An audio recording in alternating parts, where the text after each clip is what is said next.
Hello, this is the Stories Beside channel. I release videos every day for you. Subscribe and click the bell. After graduating from high school with honors, having won several state biology competitions, Miranda decided to enter the best university in the country to study psychiatry.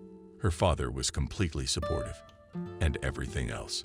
He was a gutless, weak, and left-handed man, incapable of making any decisions. When he was fired from a job he had worked half his life at, he was not at all upset, but simply went to work for the same company, only in the lowest position, because that was all he had to do.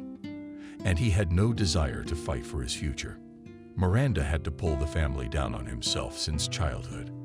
His father couldn't make decisions like whether to take a phone on credit or to save up the full amount to pay it off at once, so he left the decision to his 10-year-old daughter.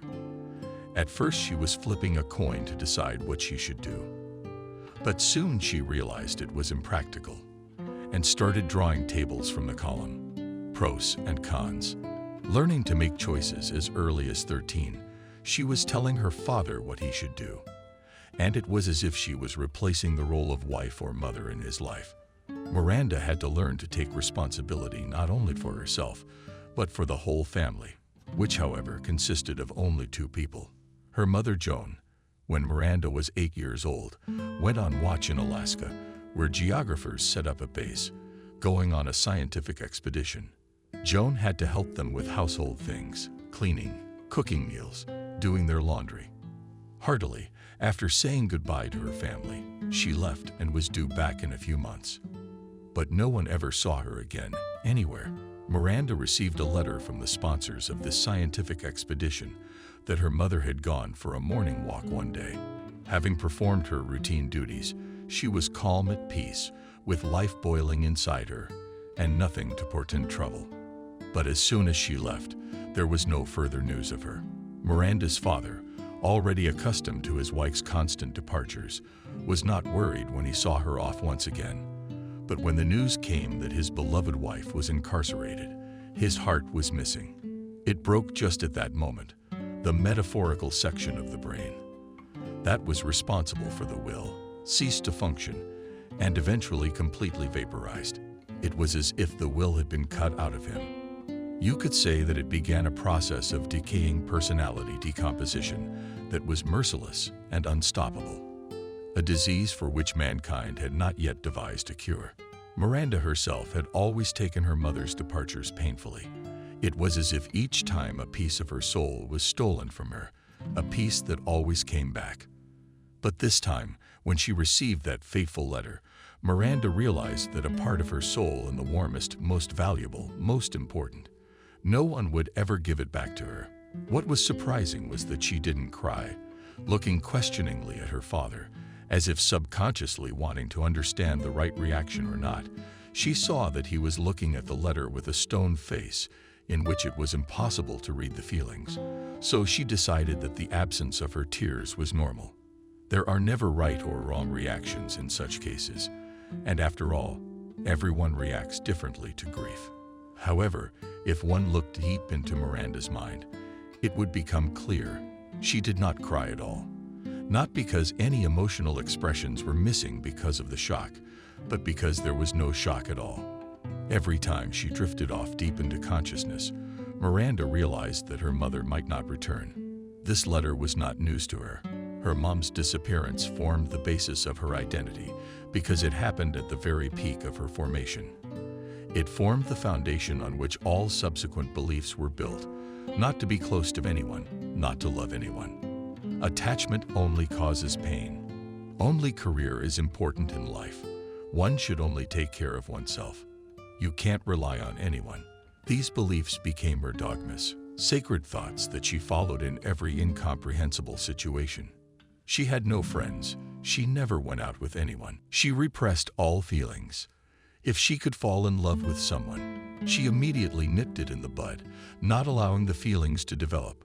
This helped her to achieve great success in life.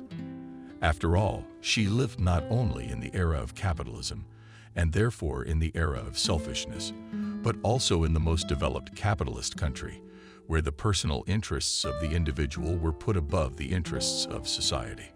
The whole system in which she lived encouraged her selfishness and alienation from people. From what did all this develop in her with redoubled vigor? Nothing existed in her life but herself and her studies. She didn't go out.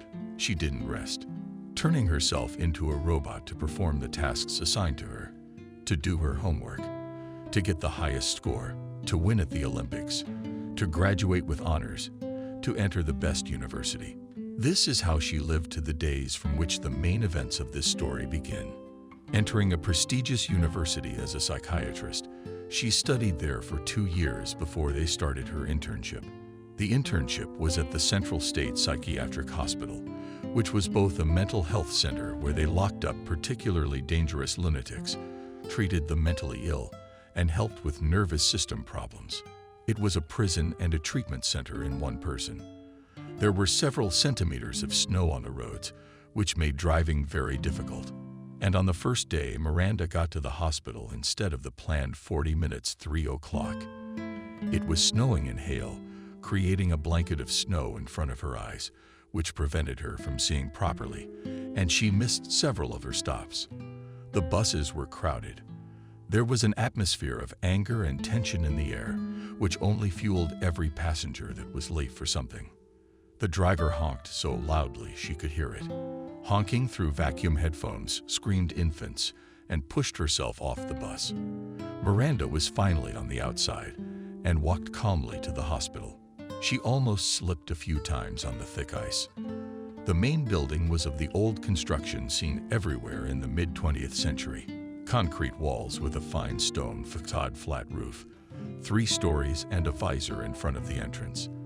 That sheltered a large metal door that gave the feeling of entering a bunker or some extreme protected place. Passing through the guard at the entrance that sat in front of a small desk that looked like a school desk. And the opposite happened through the queue at the reception desk, which stretched across the whole hall and went to the exit she needed in the courtyard. Left turn, right turn behind the gate, around the corner. Down the stairs, a new turn. The layout of the building was like the layout of a labyrinth, so easily one could get lost in the endless corridors and offices. Miranda noticed an amazing property of the hospital from the outside. It seemed several times smaller than the inside, which further emphasized the overall irregularity and illogicality of the building. Passing through the couloirs, she finally made her way to the backyard. A wide paved road led her through an endless amount of construction and other buildings with unknown contents. A large playground opened up to her. What was in the cage was behind a metal 4-meter fence with barbed wire on top of it.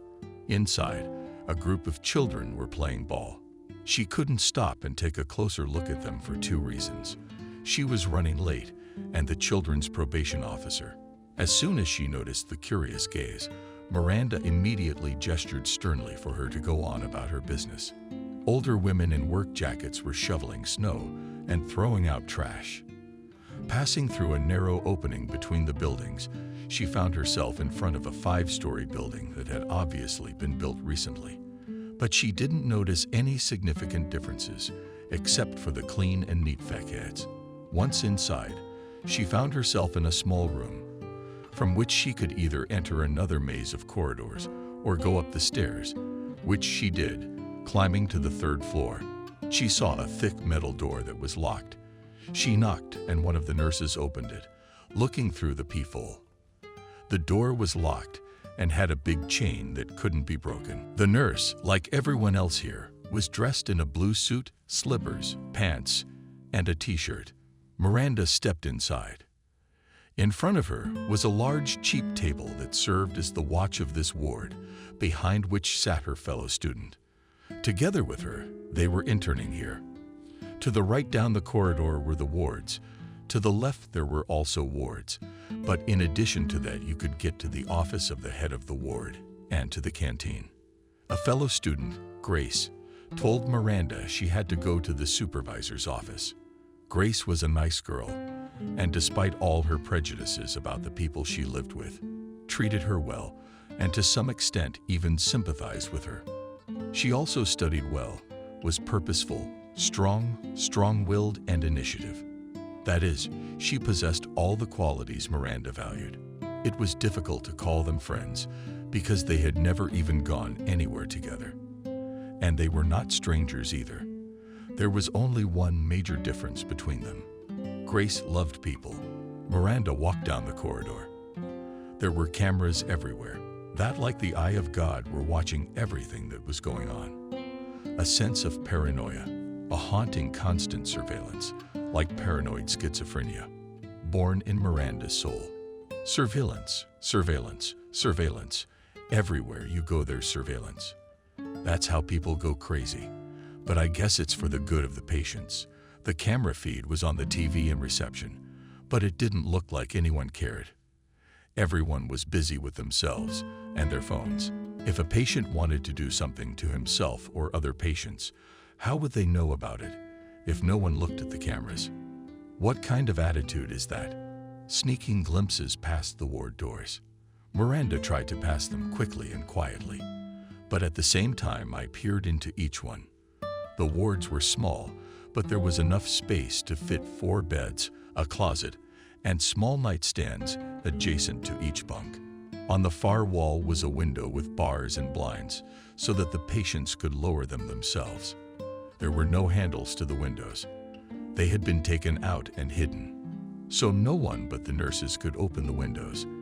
And as Miranda found out later, it was not even possible to open the window completely. All the patients were asleep. It was now quiet hour. Some, especially the violent ones, were tied to the bed with thick ropes and were not allowed to move their legs and arms. The nurse Mitya walked back and forth along the corridor to see if everyone was asleep, because it was considered that daytime sleep was very important for the patients and their recovery. Through the windows on the right side of the corridor, we could see the courtyard of the building, which was ring-shaped. There was a dome over the courtyard, and the courtyard itself served as a winter garden that was constantly monitored and cared for. There were benches placed there, flowers growing, and small trees planted in the windows on the other side. Miranda saw patients walking there, one of them an elderly man just standing there in a stupor looking at this winter garden, not moving at all. A nurse came up to him and gently, even, Miranda thought, somewhat demurely escorted him to his room. On the lower floor was the psychoethical ward. There were mostly elderly people there with their respective problems, and young people who were most likely to be there because of the military enlistment, because anyone with any mental problems had to spend a month there for evaluation. But as Miranda was told, there was no examination at all, and the teenagers just lived there for a month in absolute idleness, without the possibility to go outside the hospital. It was only on the last day that they had a conversation with a professor who gave his verdict supposedly based on observations. What did the nurses do in a month regarding the patient in the Miranda ward? It was different. Here all patients went around in special brown, green, striped uniforms. You couldn't use phones or any technology at all. Go outside. Go for walks. No one was allowed to visit them, and all parcels were strictly searched. It was strictly forbidden to bring in coffee or even sodas, or anything that tasted good at all. It was for the good of the patients, because given the drugs they were taking, there were many things they couldn't have. Why weren't the patients on this ward allowed to visit? What is this nonsense? Are they not human beings and don't need simple human communication with their families? Surely there must be a logical explanation for this, which Miranda would find out later. After all, she sincerely believed in the rightness of justice, logic, and honesty of the healthcare and system. After all, she didn't become a psychiatrist for nothing. I knocked on the door. She went into the superintendent's office, which was very different from the other rooms in the place. 2 oak desks where the superintendent and her assistants sat, 2 black leather couches for visitors, many different abstract paintings, shelves overflowing with documents and computers. Miranda noticed the painting that hung behind the superintendent's desk. It depicted a metaphysical portrait made up of nothing but sharp angles, making it seem harsh, rough, unsettling, and unpleasant to the eye. The portrait was done in a black and white graphic style, filled with patterns as angular as himself. There were so many patterns that they turned to mush and did not form an overall coherent composition. What could have conveyed any meaning, unless absolute ugliness, chaos, and lack of integrity and ugliness were considered meaning? Stakeholder. I was sitting at my desk reading something on my computer. She was a blonde woman. Miranda wouldn't have pegged it over 40. She wore the same uniform as the nurses, only it was white, which went well with the color of her hair. On her eyes were fancy glasses of the type worn by most of the students at Miranda University. She was slender with a good figure like a porcelain figurine and full breasts. Her eyes were open. Her lips were plump and her skin was as white and fair as the moon in every sense. It was a beautiful woman. "What is that painting on your wall?" Miranda asked after the greeting, pointing to the portrait. "This was painted for me by one of my past patients." "What was lying here?" "It's a metaphysical portrait of me. I like it very much."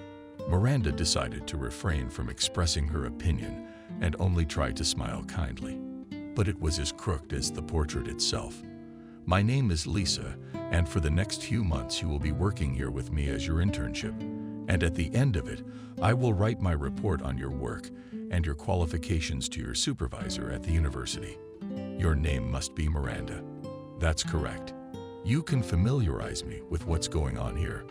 Nothing out of the ordinary. I envy the psychiatric wards for the seriously ill. You can see the daily schedule in the hallway at the front desk. The nurses will tell you when and how many pills to give out. During quiet hours, you should make sure that no one leaves their rooms. No one is allowed outside. If you have any questions for me, I'm always happy to help. I take care of my patients and make sure they're doing well. That means diet, stable medication, and most importantly, the same routine.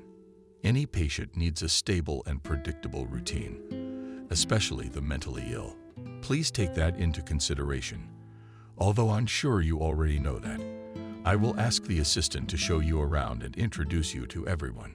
A few minutes later, Miranda was already walking with the young assistant and Veronica, who explained everything to her. They walked through all the wards on the floor where only men were lying down. On the face of it, if you didn't look closely, they were the most ordinary men, except that their gaze was aloof, empty, lost, as if a non-drinker had gotten very drunk for the first time. Miranda knew what drugs were given here and understood perfectly well what effect they would have, but she'd never experienced it personally, and it puzzled her, if not shocked her. Poor people are like prisoners here, but on the other hand, prisons don't cure people, they cripple them. Unlike psychiatric hospitals. Yes, there's a ward for mentally ill criminals, although Miranda didn't understand the point of their existence. After all, any criminal, in fact, is already mentally ill, with serious mental disabilities. But she didn't work in one. All of the man's patients were calm.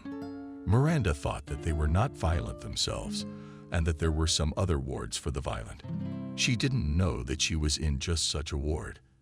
And just before quiet time, people were dosed with strong doses of sleep medication.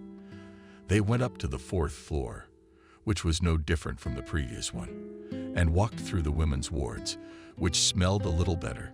She noticed that all the patients were very dirty, their hair smelled greasy. Then the clothes smell of power, as if she'd been transported back to her high school days. She was locked in the men's locker room again by her classmates. Veronica answered her that the patients wash once a week. Why not more? She doesn't know that. The utility bills would probably be prohibitive in that case, and their hospital budgets aren't that big. What's at the other end of the hallway? Miranda pointed to the opposite end of the hallway from the dining room. There are private rooms. The patient's family or the patient can pay for a private room if they don't want to live with someone else. There's a separate shower that runs 3 times a week separately, and a toilet, a TV, a better bed, and a desk. But isn't socialization the key factor? The recovery of the mentally ill, especially a seriously ill person? Well, I don't know. That's not for me to ask. Veronica's starting to brush it off. Often patients don't have the money to live there anyway, and their families don't care about them, so they can't pay for them. We usually put the most violent ones in there. who won't let their roommate sleep, for example, or otherwise interferes with their peace of mind. So you isolate the violent ones. To do what? To make them more socially withdrawn. That's not a question for me. Veronica hesitated. Please don't ask me questions I can't answer. It annoys me. I'm sorry, who lives in these wards now? I turned my attention to her words, Miranda. No one, as far as I know. No, there's a woman who's the heaviest patient I've had in the whole time I've been working here.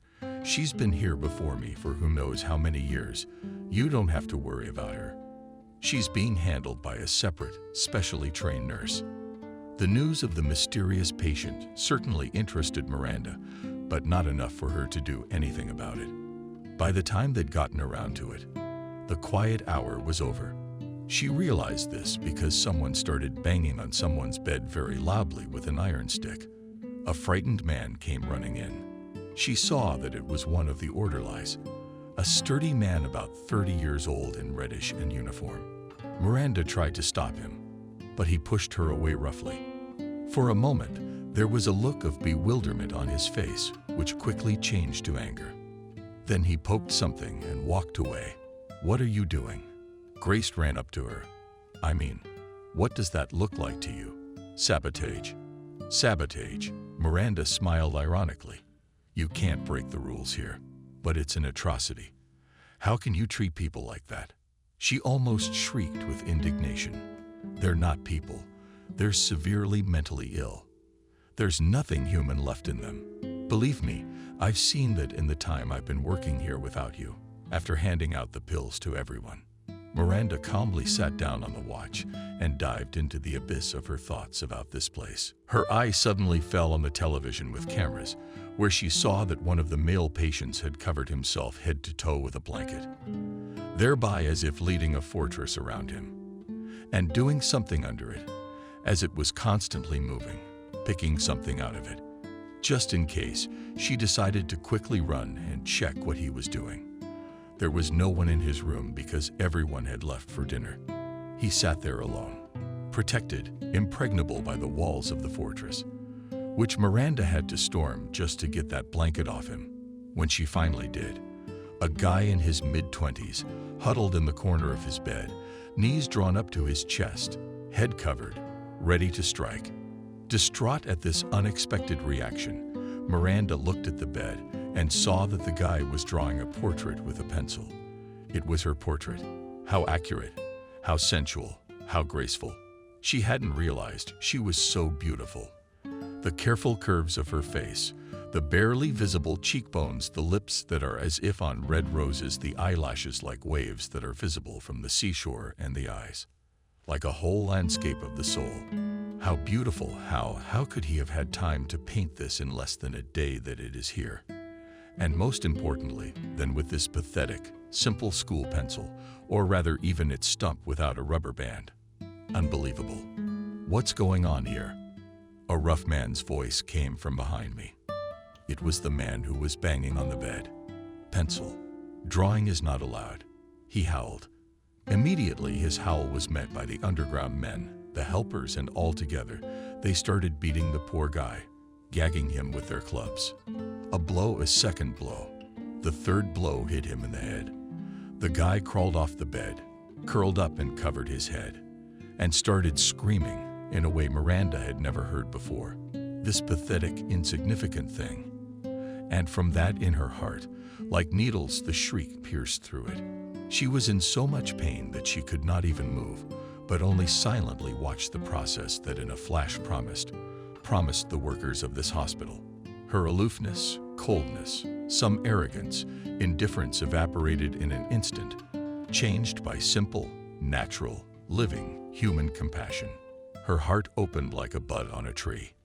It blossomed and bloomed in the spring at the most terrible, ghastly, and inopportune moment, leaving behind a deep cut. Blow, blow, blow, blow, blow, everything repeated. They didn't stop. The boy didn't fight back. He just yelped like an angry cat being attacked by a dog. Finally, they stopped, threw him on the bed, tied him up, took his pencil drawing, and went to the superintendent's office. Miranda waited until they came out and went into the office. During this time, her fear and compassion were replaced by hatred and anger. "What do you think you're doing?" From the threshold she yelled. "And you about the drawing?" asked Lisa calmly, adjusting the keyboard on the desk. "Well, what did you want?" Pencils and paper are not to be used by patients in the heavy ward without the supervision of doctors or other staff. It is for their own good, because with a pencil they can hurt not only themselves, but also the people around them who share their woes. And with the help of paper they can start a fire, which has already happened, because of which we had to lock up one of these violent and especially dangerous patients in a separate ward, which are actually intended for those who can buy it. And she lives there for free. We don't do anything to harm our patients. We do everything for their own good. She spoke aloofly and as if to herself. But even in prison, the conditions are better. Miranda boiled up. "We are all kind of imprisoned sick people here. The nurses, my assistant, and even myself, we are all prisoners of this place. We're attached to it. Yes, in a normal prison, the conditions might be better. But this is a special prison for special people.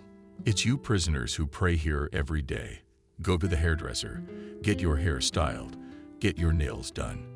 You sleep in a soft bed in the warmth of your own home. You see your husband and children, if you have them. Eat normal food, go out with your girlfriends. You're the one who's a prisoner here. Listen, girl." She stood up, walked over to Miranda, and looked her in the eyes almost point blank. Her always simple and so carefree expression changed abruptly to grim, cold, stern. Her speech became harsher. "Either you do your long internship on my terms, or you're out. From there, you get the most paltry report of your work. Whatever I can come up with, I see." Palms went cold. A lump appeared in his throat that you couldn't with a glob of dagger. Took a step back, and then almost ran out of the office, slamming the door. Standing in front of the office was a rat who had come running in here immediately when he heard some noise and had overheard the conversation from the beginning. "What are you doing? You're out of your mind. Are you trying to get out?" Her motherly mentor turned on her, a tone Miranda couldn't stand. She hated to be bossed around and told what to do. And yet she herself wasn't far behind, straying from her will. She tried to push her away, but she got in her way. I personally saw a patient slash his veins with a pen not like a light bulb. They started a fire when they set a blanket on fire. Think of what they can do with pencil and paper. It's all done for their own good and our peace of mind. Don't fight back against it. And don't try to improve what is already working. You as a woman should understand that, shouldn't you? You could hear the tone in her, the kind of tone one hears in deeply religious people who make up an atheist. To be fair, Miranda did note that all the lamps in the building were behind bars and thick glass. It was just so hard to get them out. Maybe all these inhumane atrocities are really being done for good. "Come on, I'll show you something," Grace said. They went outside, went behind a building and came to a small 2-story structure that looked like the main hospital building. There were bars on all the windows, even on the first floor. The space between the bars that had them was so small that you could barely put your hand through them. A deafening shriek from within reached their ears, turning over all their insides, mixing them into mush. A helpless, unnatural, a wild animal howl, like that of an animal being chased by wolves. It was so strange that it seemed like it wasn't a sound at all, but a living entity with no physical shell that crept through bars and walls, that climbed the 2 girls and anyone else who heard it right into their souls. It affected Miranda so much that she covered her ears. But it was as if it even made him louder. "What's in here?" Miranda asked, trying to shout over the screams. "The children's ward, an orphanage for mentally ill children. If you're under 18, but you suddenly get childhood depression, they put you in here. If you're violent, or if you're hyper-aggressive, you're violent. Believe me, kids can do a lot of things. Sometimes they can be even scarier than adults. They're gonna put you in here too. So this is where they put the violent and the non-violent. That's right. I don't think it's right. And it shouldn't be the case that the difficult patients are put in with the normal ones. But what we have is what we have. These children are often not even wanted by their parents. They are completely derelict, and only these walls can shelter them and even help them somehow. Of course, not everything here is perfect, but where can we see this very ideal? Everything is in the process of becoming, and this place is no exception. Through the bars on the windows, the interior of the rooms was slightly visible, painted with flowers, walls, scattered toys, fluffy carpets, and soft sofas. As soon as the children saw that they were being looked at through the window, they immediately ran up and started beckoning the girls to stay back. We are strictly forbidden to have contact with them. Trying to stop Miranda Gray, but it was too late. Little hands reached through the bars. Miranda immediately noticed one boy. He was like a prince. His eyes were as if they were holy. He was all affectionate, velvet, silk, pure, the embodiment of absolute goodness and light. I wanted to hug him, to soak in his bright and pure energy, to recharge and share it with other people, that he was as fluffy as a soft toy bear. The boy has forgotten what his life put the boy here for. Why are you here? Intoxicated by the mindfulness, she asked. I have ADHD, is attention deficit hyperactivity disorder. My parents put me here for treatment.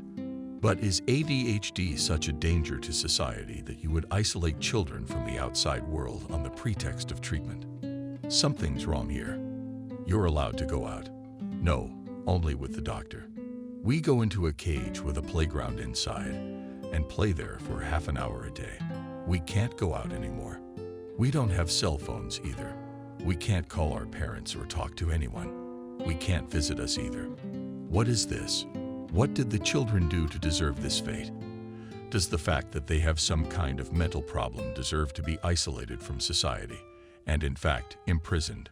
Why is this world so cruel to them? Let's go. We're not allowed to talk to them. Grace was worried. Wait. A girl's voice was heard, gathering through the crowd near the window. A girl about 11 years old found herself in front of Miranda. Only a barrier of bars separated them. As soon as Miranda saw her, she turned pale. It was hard to describe what frightened her so much. It seemed to her as if this girl had stepped out of the pages of Dostoevsky's novels. A girl mentally unhealthy with consumption and a fracture in her soul, which was vividly reflected in the character's gaze. Except it wasn't a character, it was a real person. She had never seen anything like it before. A sharp, bold, and extremely nervous look. It was as if every nerve in her nervous system was inflamed to the point where she could feel her own hair growing. Her movements were abrupt, as if two sharp knives were passing over each other's blade and forming sparks to catch the eyes of everyone watching her. Unwittingly interacting with her, even just being near her, you succumbed to her nervousness and became restless yourself. It was as if you began to worry about the movement of planets around the solar system, the movement of galaxies around other galaxies, the movement of all galaxies around the centers of the universe. You understood the inevitable collapse of the universe, felt with all your soul the inevitable end that was approaching at the speed of light. And from this you fell into a terrible nervousness with contempt, looking at people who did not understand it, and himself with his whole body, realizing the perishability and inevitable end of life. Give me your cell phone right now. I need to call my parents right away. They don't know I'm here. They're probably looking for me by now. I just need to tell them where I am. Give me your phone quickly and clearly, she said, like she was giving instructions to her subordinates. Girl, what's wrong with you? Why are you sitting here? What did you get in here for? Miranda still couldn't move away from her impression. Just give me your phone. What is this here? What department are you from? Girl heard a voice behind the back of the crowd of guys. Quickly answer, where are you from? Do you have any idea what crime you are committing? The voice of the warden sounded from all sides. Let's run, Grace said, leaving Miranda behind her. You've had it. I warned you, she said as they entered the ward. Those kids have even been walking around in that boy's cage since he was 9 years old. Does he deserve to be in that prison? It's literally a prison. Although even in prisons, inmates are allowed to communicate with their families sometimes. I showed you these poor children not so that you could empathize with them and become disillusioned with the system, but so that you could understand that these are not children. These are evil entities that hide under the guise of children. They are liars, marginalized, and potential murderers. You think that boy, that seemingly innocent holy boy, told you the truth. I saw him brought here myself, and I asked Lisa why he was here. It's simple. He attacked his parents with a knife while they were asleep. Yes, he does have his girl. But that's not the only thing on his list of ailments. I'm not even gonna name it for you.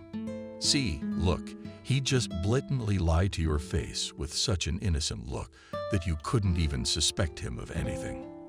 And yet, it's not a human being anymore. He may even have been born an animal. And there was never anything human about him, though even an animal would not attack its parents, especially when they are asleep. The system works. Yes, it may seem at first glance that these people are being treated inhumanly. Remind me, they're subhumans. Miranda didn't find the whole rant very convincing. Yes, she used to think that way about people with mental disabilities herself. But when she met them in person, her opinion had changed dramatically. No matter what they did, no matter what disorder they had, they're still people who just can't be treated like that. And most importantly, where it's happening in her country, in the epicenter of a bright and fair capitalist society. True, she wasn't sure if the sick would have been treated differently under a different system, but still, she had seen how they were treated under this system. She strongly disliked it. When they got to their floor, they were immediately summoned by the supervisor to talk to her. Grace, didn't I tell you last time that you're not allowed to talk to the kids in the children's ward? She put her fists on her waist. You did, Lisa, and I took it all into consideration.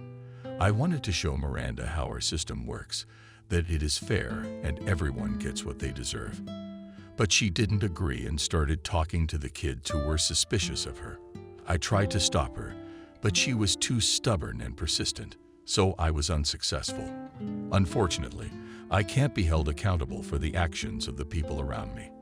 And even more unfortunately, despite that, you have to answer for my actions and Miranda's actions. Well, I give you my word of honor that I took into account my past mistake, and with the children did not utter a word. Talking to them strictly was Miranda's initiative alone, and I had nothing to do with it, unless you consider it complicit that I took her to them. But again, I only did it out of the goodness of my heart. All right. Aha. I believe you. You may go, and you and I will talk separately, she said with the look of an eagle that has been hovering over its prey for hours, waiting for it to exhaust itself. The mud came out, and they were left alone. It was like God's judgment on a sinner who had been guilty of at least killing his neighbor. Why are you doing this? She said, rising from her chair. And valiantly, seating herself on one of the sofas, Miranda continued to stand. And then, because I can't do otherwise. Freedom is a major aspect of human life that cannot be taken away, no matter what a person does.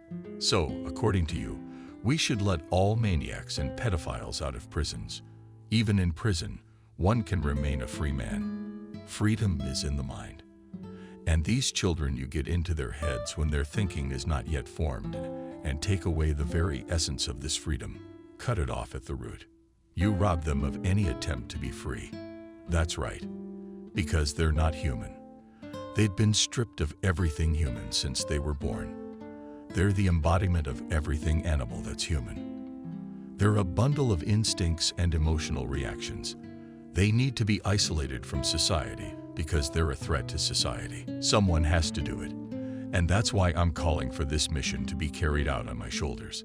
How can you say that? Don't you see the contradiction here? You yourselves have become the very people you're fighting against. You are not human. I've had enough. I'm not going to stand for it or have anything to do with it. You can complain all you want. I don't care. So instead of fighting the problem, you just kill it.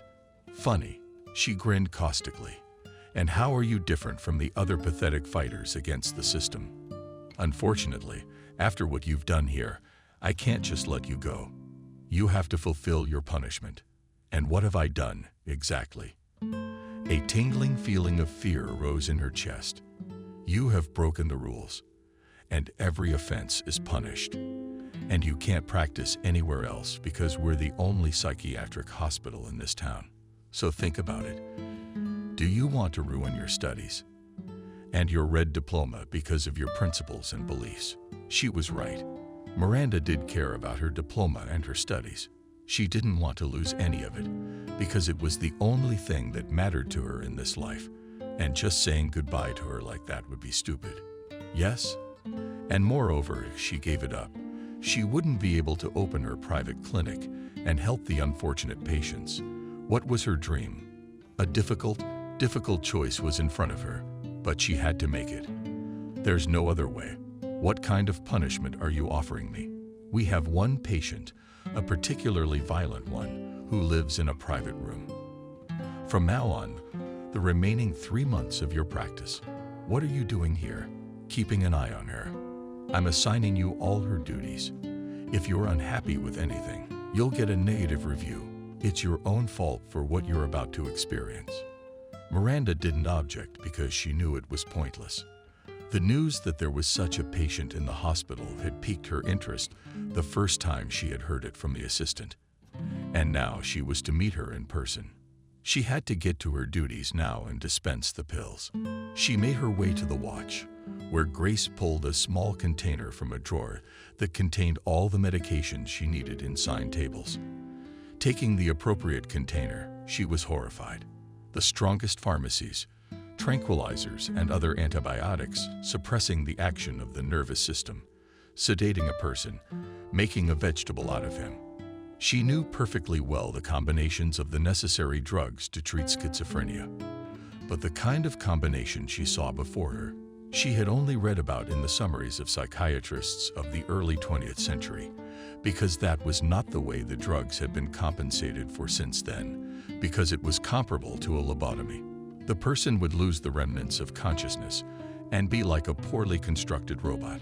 Challenging the appropriateness of the therapy, she wasn't going to get anything out of it anyway, because she had no say. So she just went up to the women's ward and opened the door. Interesting detail. All the ward doors in the women's ward were locked, unlike the men's ward. And the door to the private ward was no exception. Opening it, she saw her shoes left at the threshold. She walked further and stepped on the soft but old and worn carpet and saw an empty toilet with a stall and a shower. Finally, she walked into the room itself, where a woman lying face down against the back of the couch came into her view. She was clearly awake, as her legs were shaking with a moderately severe tremor. Even the woman paid no attention to the new nurse at first. That the nurse was new, she realized by the sound of her footsteps, which was strikingly different. It was softer, neater, and more ingratiating. New, she heard a low and almost masculine, old man's hoarse voice. "Yes, I'm an intern here, and I've been assigned to take care of you. Turn around, please, and take your pills. What do you care, whether I take them or not?" Softly bellowed she. Her quiet voice was terrifying Miranda.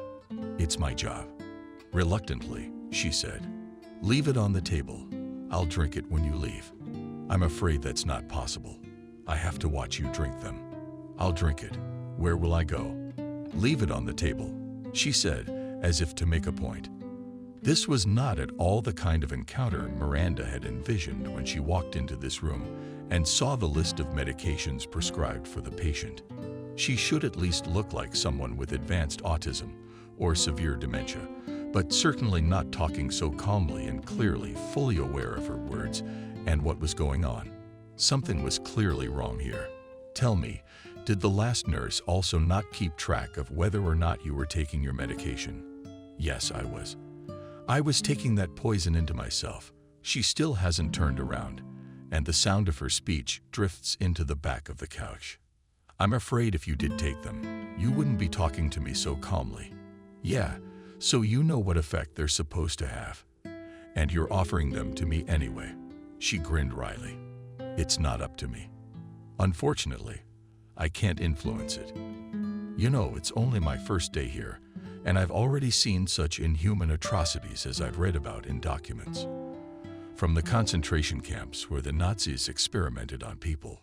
Poor children locked in a cage even when they are out walking, prevented from calling their parents at least once a month. How guys were beaten up for drawing my portrait with a pencil on paper because he could supposedly hurt himself or someone else with that pencil. So I'd hate to give you these pills, but I'm afraid I have no other choice. So I'm not the only crazy person here who realizes that this isn't the way it's supposed to be. Tell me, how do you know what these drugs do? I used to be a doctor. I used to go on expeditions with scientists where I had to monitor their physical and mental health. So I know very well what strong peace and tranquilizers are.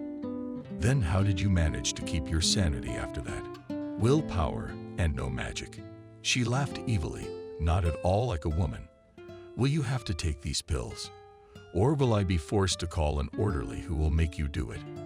And then how will you be any different from the people who locked up those kids or beat up that kid? Nothing. Miranda was finally confused and lost the initiative and control in the dialogue. So just leave the poison on the table and let me drink it myself, without your supervision. Miranda realized that she was walking on thin ice already on the very first day of her 3-month practice, and if she didn't stand her ground, that ice would break under the weight of her body, and she would choke on the water. Something had to be done, and the woman still hadn't even turned around to look at her. All right, I'll make you a deal. You put the pills in your mouth so the camera can record it. You drink water, but you don't swallow the drugs, and then you spit them out in the bathroom. And I walk away with peace of mind. And if anything, I can say that you drank them in front of me, and the responsibility for that act will be on your shoulders. Deal? Okay, I'll do it. The woman turned around and sat down on the couch. Then Miranda was able to examine her face, lost in fallen eyes with a paradoxically hard gaze that moved slowly, lazily, moving from one object to another, as if realizing that there was nothing new it could see anyway. The woman couldn't have been more than 55, but her face looked it, covered with overflowing wrinkles that one could mistakenly give her anything. 70. Her gray hair was neatly tied back in a ponytail, and to Miranda's surprise, were quite healthy, which didn't match her general appearance. The expression on her face was so emotional that it was impossible to understand her feelings. Her mouth was barely open as she spoke, and she should have been muttering to herself. But for some unknown reason, the voice could be heard clearly. It became obvious to Miranda that this was a complex person, rich in life stories, but very strong and strong-willed. It was the kind of person who remained free even in prison, and this was the first time she had ever seen such a person in person. Are you so divided on me? As if you've seen a giraffe for the first time. Miranda couldn't hide her chuckle. But or Medusa as you like. I'm not good at Russian, much less metaphor. Okay, give me your meds. There were some shouts and noises from the lower men's compartment, and Miranda rushed to them. There were 3 guys standing there, all no more than 20. One of them looked like a normal, healthy man. Another was clearly autistic, as if he were not here, but somewhere far away in space. And the third was like something that had come up from a lower dimension to the humans. What happened here? Miranda came and stood next to the orderly in Grace. That thing won't let me sleep, shouted the one who looked the most normal of the trio, pointing at the devil's son. And I'm trying to sleep, and he's standing over me. I tell him to back off, and he keeps standing over me, like he's breathing in my ear. And before that, I was on my way to the bathroom. He beat me to it on purpose, but I thought, okay, I waited for him to come out. He's done all his business. He comes out and he's so polite. He tells me to come in. I thought, isn't he that bad? But where to? I go into the bathroom, and there's a pile of his feces, and the whole cabin stinks. But what's wrong with that? He protested. And I, when we had tea in the dining room, said the one who was high in space. He stood over our table, and he was leaving.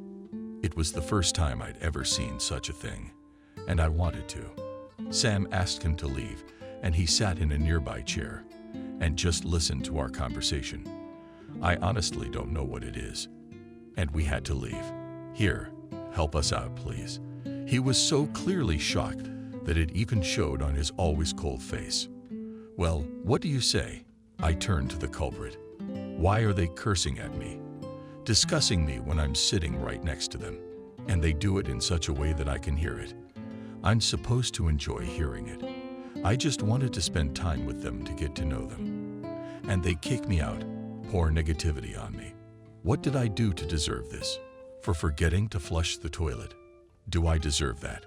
Miranda couldn't figure out if he was such a good actor that he played innocence so believably, like a real psychopath, or if he was really insane and, in his opinion, hadn't done anything special. She couldn't make the decision that was expected of her for some reason, so she decided to take him to the superintendent. To put the responsibility on her, she, in turn, did not listen to anything, and just sent the guy to the ward for the violent, for disorderly conduct. Miranda and Grace went home together.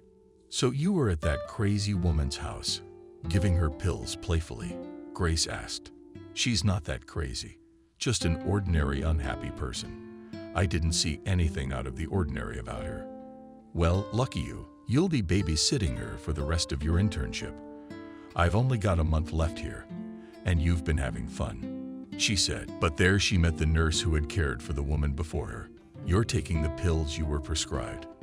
How are you feeling? Is there any change in your condition? Without much interest, she asked. The woman was silent and looked at the nurse with a glassy stare, not understanding her words at all. The next question seemed to trigger the right mechanism in her. Where were you born? I was born on Pushkin Street in a spacecraft. Famous doctor by profession, is a mountaineer. In the people simpleton at work you were called so in doctors, so to speak, necessary. And this is a whole system. After all, if we add up all the numbers in the people, we get 360 units. And this is already the average salary of a mountaineer in the doctor's court. And the accountant works on the other line, on the line of doctors. Because there will be misfortune. And the doctor of sciences will treat the climber. That on the Murmansk Peninsula will come to him to climb the ladder of doctors. And how to climb this ladder? Asked the nurse, according to the already obviously long-prepared methodologies. But it is necessary to take a scalpel to insert the Murmansk Peninsula. And what do you get? TV, Miranda, or what? Everything is clear, said the nurse, and handed the patient to Miranda. As soon as she came out, the woman immediately changed in her face, and her glassy gaze seemed to straighten, to breathe life into it. She sat down comfortably on the couch and crossed her arms over her chest. Joanna, embarrassed. Why did you say those names? Why do you care, child? A chill ran down Miranda's back. Why did you say those names? Answer me. She clenched her hands into fists. Well, I said that tirade a long time ago. That fool to make her think that I have schizophrenia and that I am completely insane just came to mind. So I told you what? My name is Miranda and my mother's name was Joanna. I don't believe what you said. It's just something you said. You knew my mother from somewhere. Maybe I did. Why wouldn't I? Why are you talking to me? It's okay. He's just being a jerk to other people. Yeah, 'cause I heard you walking around and being outraged. And you're the first person I've ever heard here who didn't take this nonsense lying down and try to do something about it. So I thought you were your own man. Besides, who's gonna believe you that I'm normal? I've been here for 7 years pretending to be a camera, and they still haven't learned how to write sound. Tell me about your mom. Maybe I do know her. I don't remember much about her. I know she was a doctor, and she went to Alaska on a scientific expedition. And then my dad, and I got a letter saying she disappeared.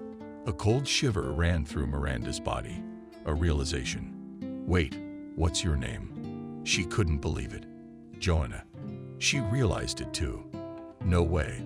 Mom almost squealed in time, remembering they might be overheard. And Miranda. Daughter. Now she was a woman. And not just any woman, but a mother, by the look of her and her speech. The Jane of today was more like a sexless creature. Everything feminine in her had long since fallen asleep. But the long-awaited meeting with her daughter changed everything and awakened her dormant instincts. Her face changed at once. Her eyes filled with life, just like you. A lake that has been flooded with water. Her eyes no longer lazily glanced from object to object, but once again seemed to be searching for something new. Joanna seemed to come back to life in a flash, a couple of years younger. "Mommy, how did you get here?" "Miranda, this is not the best time or place for this conversation. When is your night shift next week? Come to my place. Just let me know in advance that you're coming and we'll talk it over.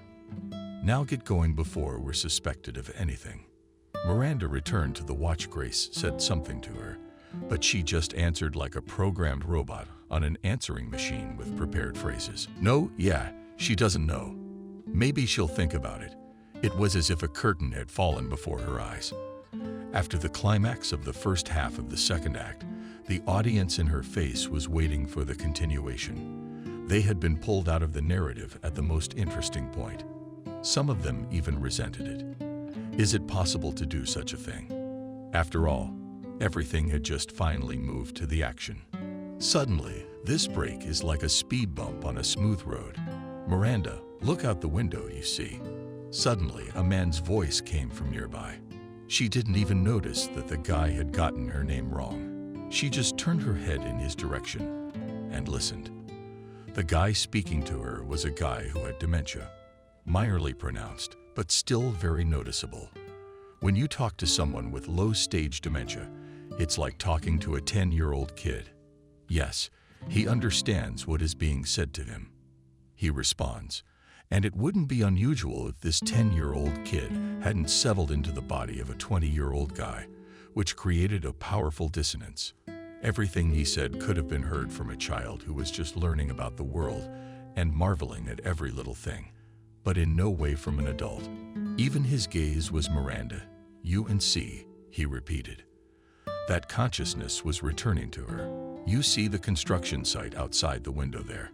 You see the tower crane there. So yellow, so beautiful. It makes you want to climb on it. Look how it moves. Left, right, and now left again. And now it's stopped, and it's lifting something. But that's just magic. How can he just pick something up with his big hook like that? Magic. I'm serious. I'd love to climb up on the tip of his nose and see what the ground looks like from above. Maybe even go skydiving. Wouldn't that be cool? I've never wanted to do that." "What, Rick? What are you talking about?" As if in her sleep, she tried to catch the gist of the conversation. "You're not listening to me at all." He was indignant. He pouted and stomped his feet. "I'll go to the headmistress, Lisa. I'll tell her all about you. You'll know how not to listen to me. She loves me, and she'll help me." "Doesn't she love you?" "That's what she told me. She doesn't love anybody here, but me, of course." "Rick, why are you sitting here again?" She's finally regained her senses. "Who says I'm sitting here? I'm taking a well-deserved vacation at the sanitarium. I'm being cared for, fed, entertained. It's true that I'm lying here with a psycho, but it's nothing like that. You don't think you're crazy? Why should I? I'm healthier than a bull. I'm the only normal one here. I look at all these fools who take pills. I feel sorry for them. I feel sorry for everyone here. Such miserable people." "You didn't answer. Why did they put you in that sanatorium?" "Oh, it's my crazy mom. I come home after tending to my flowers in the garden. She yells at me. Can you imagine? I don't do anything around the house. I don't go anywhere to work. She keeps yelling and yelling. So I thought I should shut her up with something. So I took a knife and threw it at her. It only gave her a little scratch. I swear, and she burned even more. And the way she looked at me. She took me here, said I needed treatment. And I told her she's the one who needs treatment. I'm healthier than her. All her antics. I could hardly contain a caustic laugh, and Miranda sank back into her thoughts. She woke up from this tragic dream only on the day she was on watch. That momentous day when she would learn the whole truth about her mother's disappearance. All the questions that had plagued her for so many years would finally find their answers. The light of truth would shine on the shadow of ignorance and obscurity. After working her day's work, she escorted a flight of most of the nurses, orderlies, and supervisor home, and stayed on watch to keep the ward in order. When she was satisfied that everyone was asleep, she went to Jonah's room. She had warned her the night before so she wouldn't fall asleep. She turned off the lights in the whole ward instead of the hallway lamp, supposedly having mixed up the switches. The cameras were not working, and she, calmly, without fear of being compromised, heavily opened the door to her mother's room for the fiddler. Jonah was sitting on the couch, staring into the non-working television. Miranda turned on the flashlight on her phone and put it between them. Joan looked worried. Her ever-present tremor in her legs was even worse than usual, and her gaze quickly ran from one detail of Miranda's appearance to another. "Mom, honey, tell me, why are you locked up in solitary confinement away from everyone and given such heavy medication?" When I got tired of the constant discussion of my person and the laughter behind my back from my hardy roommates, I decided to keep them awake. And when the orderlies came, I attacked them so that I would be considered violent and transferred to the ward for the violent. I thought it would be calmer there. I was wrong. I behaved calmly there, so they transferred me back here, and I repeated all the previous actions. And not being able to control me, they transferred me back to the violent ones. And then they brought me back again. When they were desperate, I forced them, for their own peace of mind, to move me to this separate ward where I would live in isolation from everyone else and not bother anyone. Why did they laugh at you? What did you do? What could you have done? How dare they laugh at you? Why couldn't you do anything against them? Stop them. Calm down, girl. Calm down. I couldn't fight back because this is a mental institution. It's dangerous to fight with a psycho, especially when you're in your right mind. They laughed at me for my stories, for telling the truth. People don't like to be told the truth, especially the uncomfortable truth. Although, to be honest, I thought the things I was saying would fall on their ears, since they correlate with the thoughts of psychos. But I was wrong. All too often I was wrong. Mom, don't talk in riddles. What things? What inconvenient truth? Miranda was beginning to lose her patience. Forgive me, Miranda. Please forgive me for abandoning you, little one. It was unacceptable, but I had no other choice. Tell me everything from the beginning. From the moment you left on this expedition. Please tell me. I must know. I must know everything. I went on another watch. The only difference was that it was not somewhere in Siberia, but in Alaska. I had to monitor the condition of the expedition members, and I did it. Everything was fine, but suddenly it was person after person. People started disappearing. In front of my eyes, a man, talking to some voice that I heard. Only he went without a jacket in a heavy snowstorm and disappeared behind a shroud of snow. Following that voice, it was talking to him, saying something about punishment and karma for all his deeds, and as if accepting his death. The blizzard was so strong that you couldn't see anything farther than an outstretched arm. I immediately ran after him, but of course it was to no avail. His body was never found. The morale of the remaining 10 expeditioners began to drop. Everyone was worrying, arguing with each other, blaming, throwing, fighting. There was the first death due to the fault of the expedition members. They got drunk. 2 drunken healthy men conflicted with the accumulated anxiety, but one of them had a clear outcome. One night I went out to go to the toilet. The fire was still burning, and suddenly, it was something inexplicable, some kind of black cloud. It moved on our camp and swallowed it into itself. I tried to do something about it, tried to set it on fire, threw snow on it, doused it with gasoline, but all was fair. There was no hope. My tent was the only thing left untouched. There was nothing left for me to do but go to sleep so I could leave in the morning. Surprisingly, I fell asleep well. But the dream I had is this. You'll think I'm crazy, but I have to tell you. There was an old man talking to me. If it wasn't an old man, it was an old woman, or was it a young man? I don't know. I only remember that he had black spots instead of eyes. We were sitting in a completely white room with a window that seemed to hang in the air, and through it we could see our camp. I asked the old man what had happened to all my companions. Why had they suffered such a fate? To which he replied, "It's a punishment for sins." One had sexual fantasies about molesting children. Another had secret desires, murder. A third cheated on his wife when he had a sick daughter, ruining her life. When the truth came out, a fourth was cheating people out of grants, laundering money from his high school friend who was a member of a criminal gang. The others had a similar story. But why wasn't I taken with them? Because I was clean, going on shifts away from home to feed my family, to raise you, my little girl. That's why they didn't hurt me and I survived. In the morning, I found the only snowmobile right in front of my tent left for the nearest settlement, from where I called for help. When help arrived, I told everything in great detail how it was. But to me, of course, what could I even count on? They didn't believe me. This case was taken up by the special services, who could not explain what happened and pinned all the murders on me, because as a child I was seen by a psychiatrist, so I'm crazy. That's crazy. Nonsense. Galochka, honey, I can see the disbelief in your eyes, but don't think. No, don't think that your mom went crazy and killed them all. No, no way. Do I look like the kind of person who would kill? Come here, give me a hug. You don't want to. Okay, I'm sorry. You're an idiot. All right, well, I'll continue.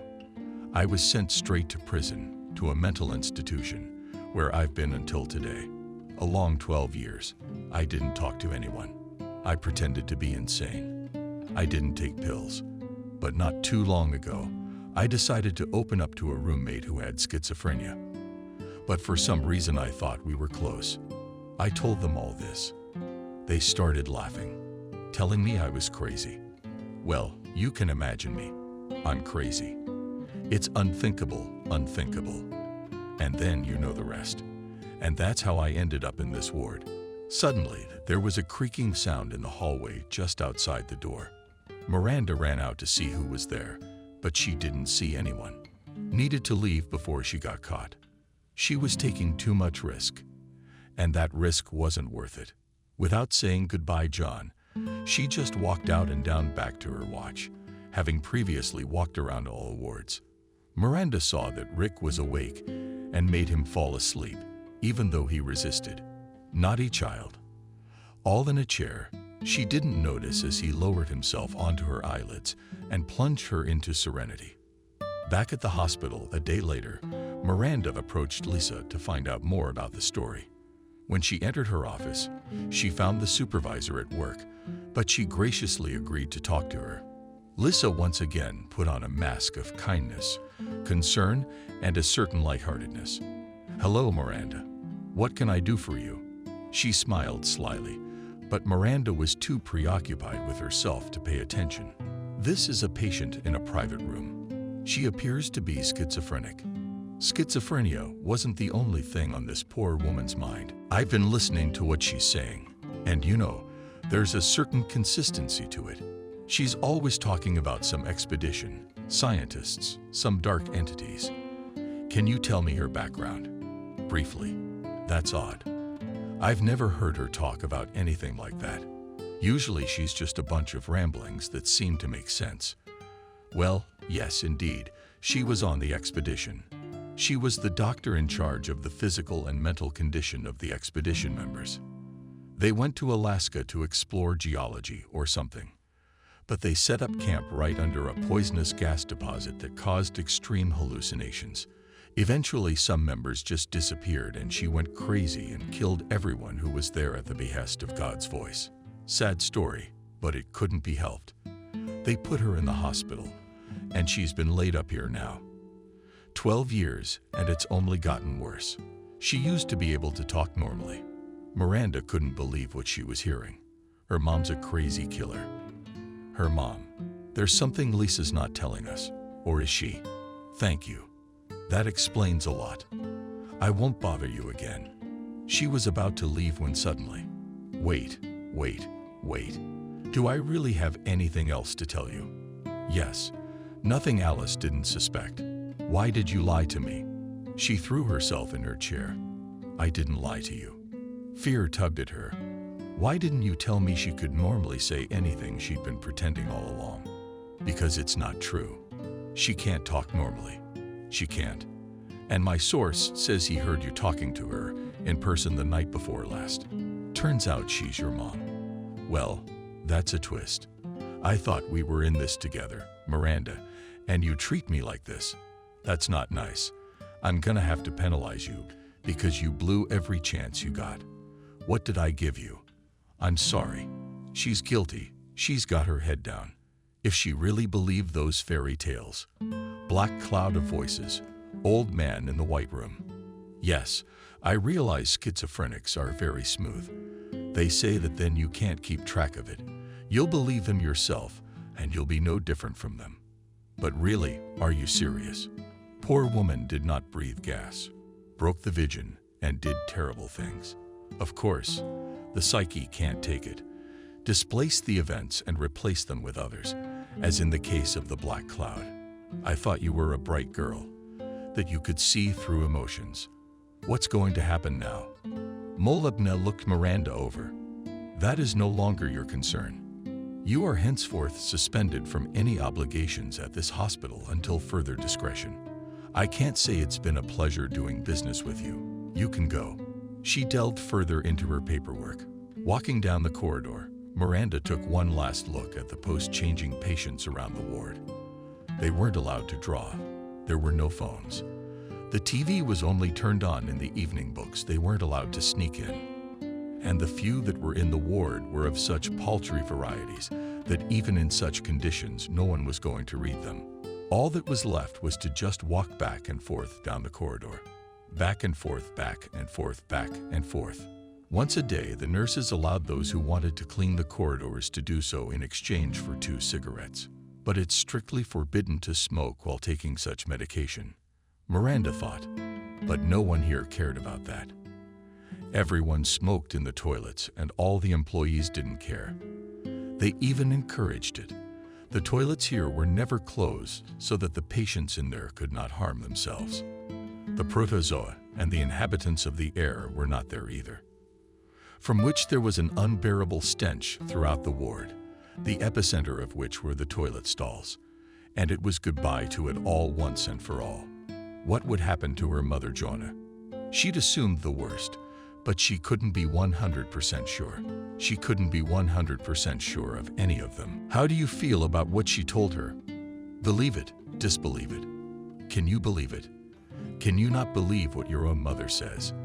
And she had not even had time to say goodbye to her. For when Miranda now went into her room, Joanna and all her things were not there. Apparently, she'd been moved to another, stricter ward for the violent. And it was her own fault, going to talk to her. But how could she not after all these years apart? In any case, there is only what there is, which is nothing. There is nothing. No mom, no practices, no career, nothing. And all out of a simple accident of unfortunate coincidence. Miranda gathered her things, changed her clothes, and went home, where her father was already waiting for her, who had come to visit her since Miranda lived in the dormitory and hadn't seen him for a long time. He looked as usual, serene and aloof, like a piece of dough or plasticine that could be molded any way you wanted, given the right shape. For today, Miranda was in no mood to betray her father's line of behavior. So, as aloof and unconcerned as he was, he spoke to him. "How are you doing in practice?" he asked, when the roommates left the room, leaving her alone. "I got kicked out," she said, adjusting her textbooks on the table. "How?" he exclaimed, either surprise or not his emotional reaction. It was always difficult to understand since it was as if his face was behind dirty glass. "I didn't agree with the rules. The hospital opposed it. And we're all that sort of thing. You know, I think I'll tell you the truth, though. I saw my mom in there. She's been in there for over a decade. Did you know that?" His face changed a lot. He turned a little pale, and his eyes started to run around the room nervously. He looked like an anxious animal afraid of being caught by a wolf. "Miranda, dear, look, you knew about this." She looked at him coldly, looked him in the eye. He sighed heavily and sat down on her bed. Miranda towered like a mountain, standing in front of him. "Yes, I knew about it, but you understand me. How could I tell my own daughter that her beloved mother was lying in a mental dispensary? How could I? It would have been even more traumatic for you if you just thought she was missing. That way you'd have some hope that she was still alive. And then you'd just know that your mom went crazy. She's never coming back. What makes you think she's gone crazy? She probably told you the same story about the black clouds and the voices. I hope you realize that it's utter nonsense, and she just couldn't breathe the gases that destroyed her brain. I read about a gas deposit in Alaska, and there's no information. I didn't find anything about poisonous gas. It looks more like the dumbass operatives couldn't find an explanation for the unexplained, so they made up some gas and put the only surviving witness in a mental institution to discredit him and thus silence the truth. You know, a wise man once said that if you lock a perfectly healthy person in one room with a crazy person, the crazy person will not become healthy, but the healthy person would go crazy. Mental illness is an unstoppable force that crushes weak barriers in its path. Unfortunately, your psyche was that weakest barrier, and it was crushed. Your mother's frustrations, but I ask you not to give in to her provocations, and be strong. You should forget about her. You can't visit her anyway. I only got to visit her once when she went in there. And it was a sad experience, a very sore and sad experience. I never saw her again, and I wouldn't advise you to. I've already gotten over her loss. Now you need to get over it. You're crazy yourself. How could you forget your own wife, and then ask your daughter to forget her own mother? I never want to see you again. Get out of my sight." Miranda whispered pitifully. "Go away." She sobbed. There was nothing left for him to do. How to put up with Lifshitz again. Everything was on him. Give up and walk away defeated. Father was such an empty entity to Miranda that she even forgot his name sometimes. Joe, Jack John. She usually forgot his name when she became disillusioned with him. And now she'd forgotten it again. What was his name? Suddenly, the tears rolled from her eyes, streaming down her cheeks and falling onto her sneakers in the carpet, and the whole world collapsed before her eyes like a massive natural disaster, like an earthquake. Everything around her shook and seemed so shaky and fragile, like a crystal slipper that would shatter at the slightest pressure. Miranda was afraid to move because it seemed to her that this was the only way she could keep the balance of the world. Only in this way could she save it from imminent destruction. Dreadful thoughts like poison flooded her body, reaching her brain, beginning to destroy it from the inside out. Revenge. She was afraid to do anything about it. She was the only one who had found a soul close to her in life, the soul she had been searching for so long, the one she had lost to her childhood wounds. Revenge. There was no telling what would happen to her now. Her mom was taken from her without giving her the slightest opportunity to even enjoy her presence in her life. Revenge. She has to do something. Something to get back to the hospital somehow, to at least look at her from around the corner one more time. A few months passed. The early spring bright sun dazzled her eyes. There were no clouds in the sky. Hard work and hard work. Miranda managed to secure a second internship opportunity at the hospital. This time she was placed in the psychoethics ward, where she spent a few weeks looking for an opportunity to go to the hard ward and see her mom. This opportunity came to her when a patient from the severe ward was transferred to her ward. It was a severely depressed girl who had made a failed suicide attempt. According to the rules, all suicides were sent to the heavy ward first. There they were monitored. And if they were calm and complied with the rules, they were transferred to the psychoethical ward, where they were already receiving treatment. It was not particularly beautiful, but also far from scary girl. They had an ordinary appearance, bright red hair. She was slightly full of absorbent cotton and low, didn't socialize with anyone. She sat in her room all day and night, reading books, and only occasionally in the evening, she would get out to the restroom to change her reading location and somehow unwind. Psychosis about a boy, which occupied one large floor. There were both men and women. Since she was the only girl in the ward, everyone wanted to meet her, but guys weren't allowed to enter the women's floor. The only place they could meet was the dining hall. She had a strict diet and didn't eat the food in the canteen, only what her family brought her. Watching her for a couple days, Miranda finally pulled herself together and decided to approach her and talk to her.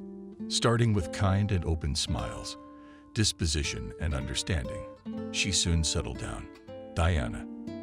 That was the patient's name for herself, and struck up a dialogue. "Why did you try to kill yourself?" she asked when she sensed her interlocutor's disposition. "I was dumped by a guy who was the light of my life, and I thought that life without him had no meaning. Couldn't I have gotten his attention in a safer way?" Miranda tried to smile kindly.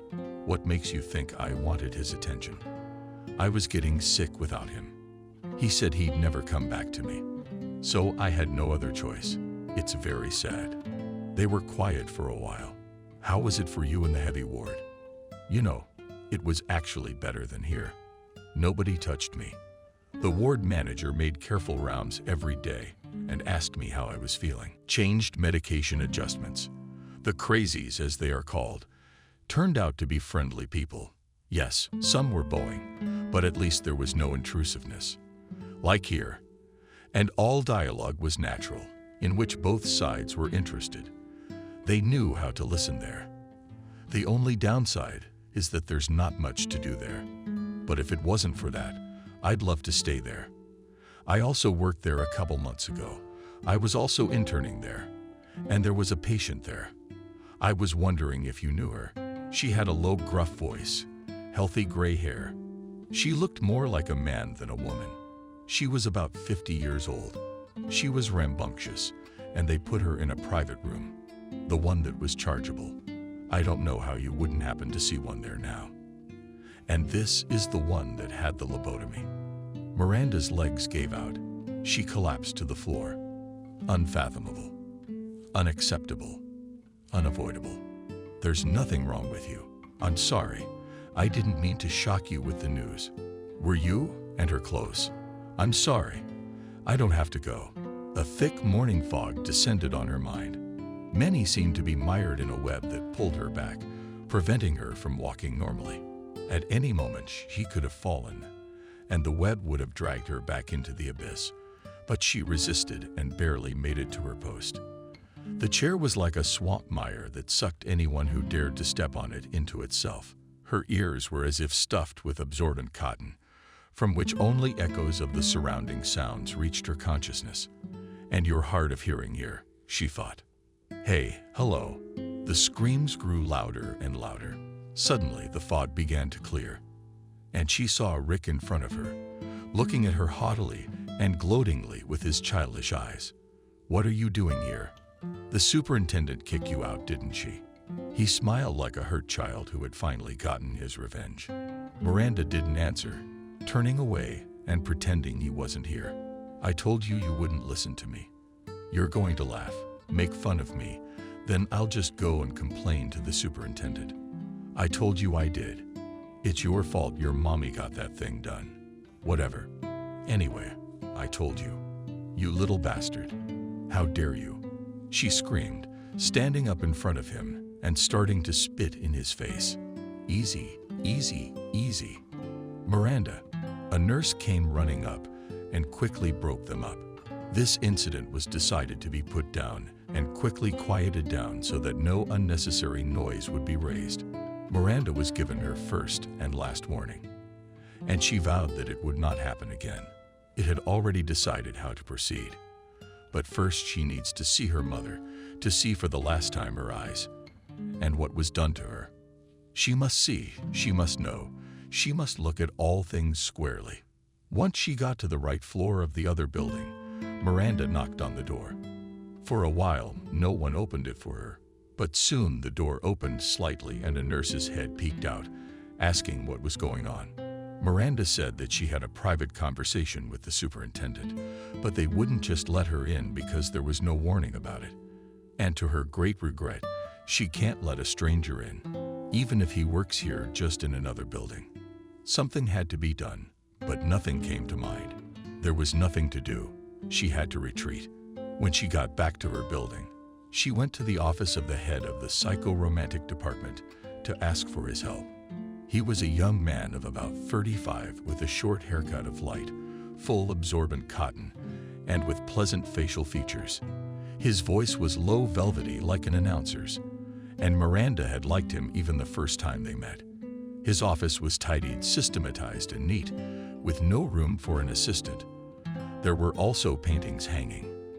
Behind him hung a metaphysical portrait that appeared to have been painted by the same man who had done the portrait for Lisa. But this time, the portrait turned out to be round from the wife's eyes, and without the slightest sharp angle, pleasant to the eye, and extremely aesthetically pleasing, as a small number of patterns repeated at least twice created a complete and finished composition with a pronounced meaning, which could be interpreted one way or another. Miranda sat down on the sofa in front of her and told her everything that was troubling her soul. She told about her mother, about her father, about being kicked out, about the head of the other department, and about the mentally retarded Rick, which had ruined her loved one. "Please, Liam, help me. Give me the chance to see my mom one last time. The only time I want to see her face and what was done to her. It's very important to me. I don't know what I can do to you for that, but I am willing to do anything if you would just make arrangements with her. Dear heartfelt Liam, your request is logical and justified. The only thing is, it violates the hospital's rules about visiting patients in the critically ill ward." But Miranda's eyes sparkled. "But I think I can think of something, because the case is extraordinary, and you deserve us to step into your shoes. We're not monsters after all. One visit's not gonna hurt the patient. Thank you very, very much." I ran out of the office with joy. She was working on an emotional high with a light hand. All the cases were nothing compared to the power she now possessed. Not even Rick had caused her such rejection, but she still hadn't forgotten what he had done. Couldn't forgive him, despite everything. But she was well aware of her global goal and the plans she'd come up with. A few days later, Miranda called Liam and informed her that she was allowed to meet her mother. Lisa protested strongly, but he managed to negotiate with the hospital authorities who pressed her. After getting to the right floor, she knocked on the door. She was opened by the same nurse who hadn't let her in a couple days ago. Miranda gave her a leering look and silently walked to the right room. The metal door opened with a creak. She saw the familiar interior of the place where everything had happened. The prison where her mother had been imprisoned. But where is she herself? There she was, sitting on the couch with her eyes closed. "Mom." Tanya answered only a murderous silence came to her hearing. In answer to her question, Miranda walked over and took her hand. The muscles were completely unstiffened. She could be manipulated like a puppet. A dent in the back of her head. God. No, what have they done? How could they? Mommy, talk to me. Please, say something. Don't be silent, she begged. I won't. Joanna's eyes closed, and she seemed to fall asleep for a moment. Then she woke up abruptly and started making incoherent noises. What have they done to you? How can this be tolerated in this country? How? Nothing. It's okay. Mommy, I'll let them go. They'll answer for what they did. They'll answer for everything. Just don't worry. When the fire starts, everything will be fine. I'll always be with you, just like you are with me. We'll always be together. Just don't worry. Tears of despair, hopelessness mixed with determination, willpower, and a desire for bloody, heartless, irrational desire for revenge. She knows what she has to do. Back at her dorm, she pulled out her stash with all the savings she'd made. There were a few 1,000s. She will have enough to make it worth it. Miranda painfully went to the gas station and bought a few dozen liters of gasoline and a lighter. How could this be smuggled into the hospital? Easy.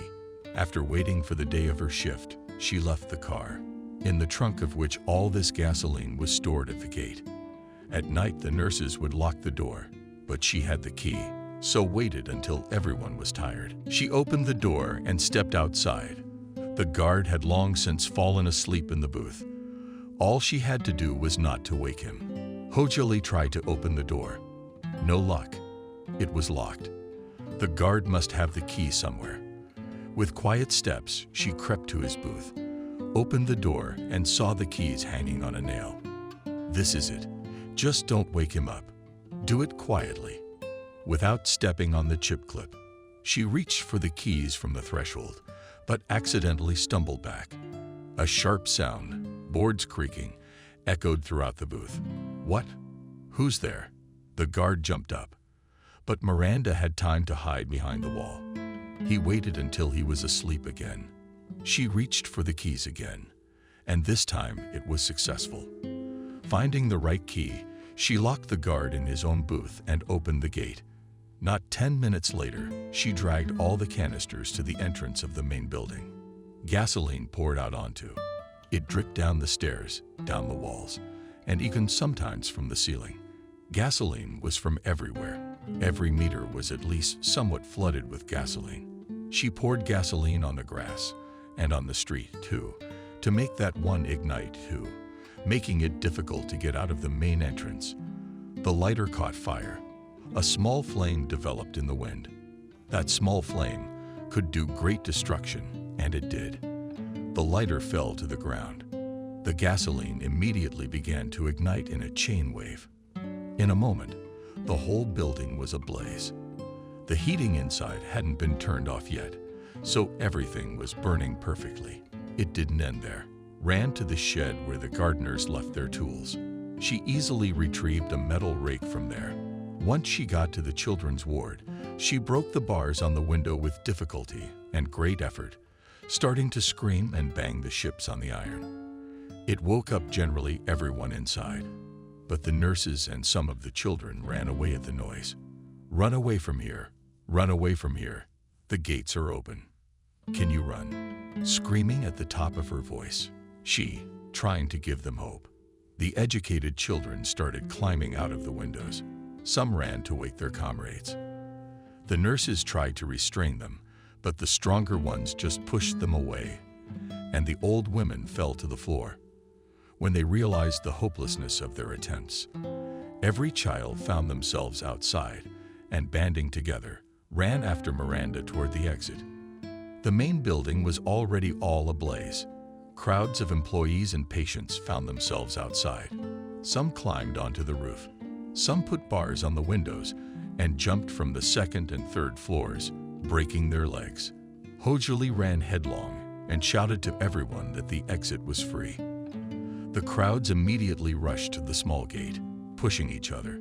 There was a crush, but no one was hurt. The guard tried unsuccessfully to break down the door. Then he grabbed a chair and broke the window, jumping out and trying to stop everyone. A wave of people just swept him out of the way. It was too late to do anything. You should have thought about safety earlier. Miranda didn't see her mother in the crowd and thought she could have accomplished her task.